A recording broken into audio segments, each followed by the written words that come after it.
നമ്മുടെ നാട് എങ്ങോട്ടാണ് പോകുന്നത്? ഈ കഴിഞ്ഞ ഇലക്ഷന് ശേഷമാണ് ഇത്തരത്തിലുള്ള പ്രവണത കൂടുതലായി കാണപ്പെടുന്നത്.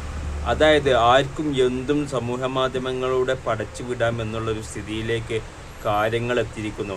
അതും ഔദ്യോഗിക ഒഫീഷ്യൽ ചാനലുകളുടെ ലോഗയും മറ്റും ദുരുപയോഗം ചെയ്ത് ഓരോ ആളുകൾക്കും അവർക്ക് ഇഷ്ടമുള്ളതുപോലെ വാർത്തകൾ സൃഷ്ടിക്കുന്നു.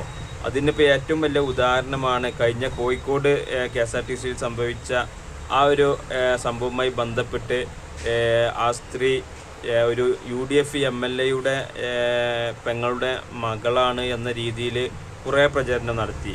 അത് കഴിഞ്ഞതിന് ശേഷം ഒരു DFI നേതാവിൻ്റെ ഭാര്യയാണ് എന്ന രീതിയിൽ പ്രചരണം.